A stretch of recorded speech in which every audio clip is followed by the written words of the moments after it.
जय श्री कृष्ण, जय श्री हरि। स्वागत है आप सभी का श्रीमद् भागवत महापुराण के पंचम स्कंद की अमृतमयी कथा में। पिछले भाग में हमने चतुर्थ स्कंद में ध्रुव महाराज की अनन्य भक्ति, प्रजापति दक्ष का यज्ञ और शिव विष्णु महिमा सुनी। आज हम जानेंगे राजा प्रियव्रत, नाभि के पुत्र ऋषभदेव और उनके महान उपदेश तथा पंचम स्कंद का विशेष आकर्षण, भूगोल और ब्रह्मांड का अद्भुत वर्णन। अगर आपने चैनल को सब्सक्राइब नहीं किया है तो अभी कर लीजिए ताकि आने वाले सभी वीडियो की लिंक आप तक बिना विलंब के पहुंच सके। स्वयंभू मनु के पुत्र प्रियव्रत महान तपस्वी थे। वे अपने पिता के कहने पर राजपाट संभालने को तैयार न थे, किंतु ब्रह्मा के आदेश से उन्होंने प्रजा के कल्याण हेतु राजगद्दी स्वीकार की। प्रियव्रत का शासन अद्वितीय था, न्यायप्रिय और धर्मनिष्ठ। एक बार सूर्य जब रात में दूसरी ओर चला जाता तो पृथ्वी का आधा भाग अंधकार में डूब जाता। प्रियव्रत ने रथ में सूर्य का अनुसरण कर पृथ्वी की 7 परिक्रमाएं की। उनके रथ के पहियों की रेखाओं से 7 समुद्र और 7 द्वीप बने, जिन्हें आगे जम्बूद्वीप, प्लक्षद्वीप आदि के नाम से जाना गया। यह कथा बताती है कि ईश्वर की प्रेरणा से राजा भी दिव्य कार्य कर सकता है। राजा नाभि और ऋषभदेव।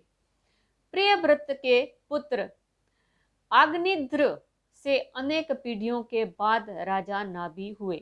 नाभि और उनकी पत्नी मेरु देवी ने घोर तप कर भगवान से ऐसा पुत्र मांगा जो स्वयं भगवान का अंश हो।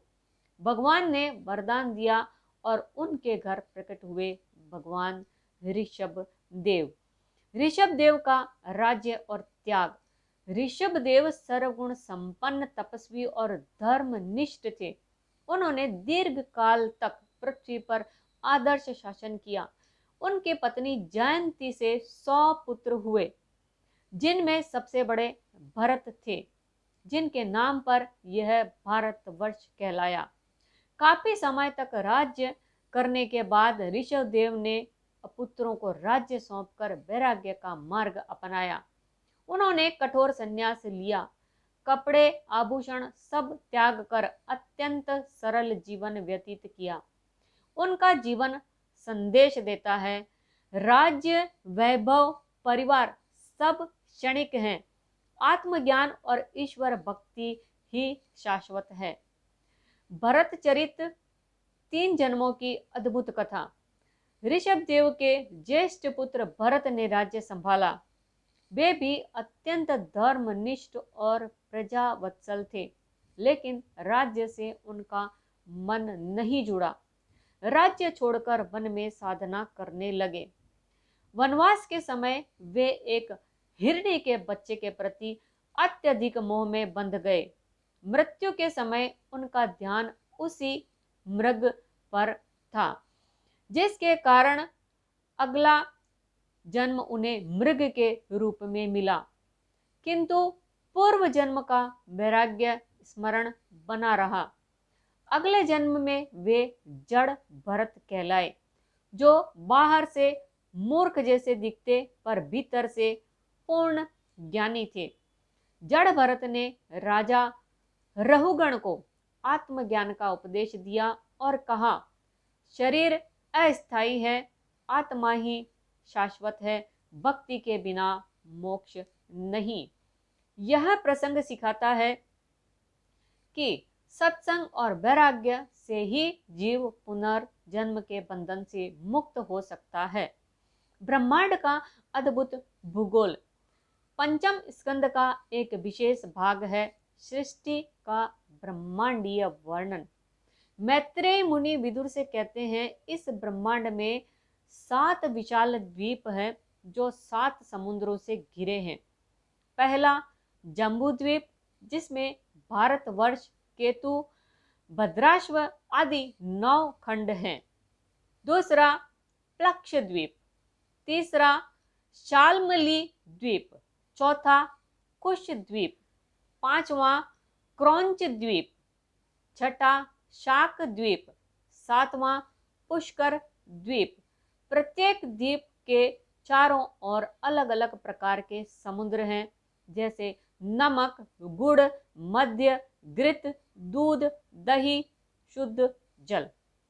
मेरु पर्वत, सभी द्वीपों के मध्य स्थित है सुमेरु पर्वत, जो स्वर्णमय और दिव्य है। इसके चारों ओर चंद्रमा, सूर्य और ग्रह अपने अपने पथ पर परिक्रमा करते हैं। लोकों का विवरण कुछ इस प्रकार है। पृथ्वी से ऊपर नीचे अनेक लोक हैं। ऊपर भूर भुव स्व महा जनः तपः सत्यलोक। नीचे अतल वितल सुतल तलातल महातल रसातल पाताल। इनका वर्णन हमें ब्रह्मांड की अनंतता का आभास कराता है और याद दिलाता है कि मानव शरीर केवल एक छोटा अंश है उस विराट सृष्टि का।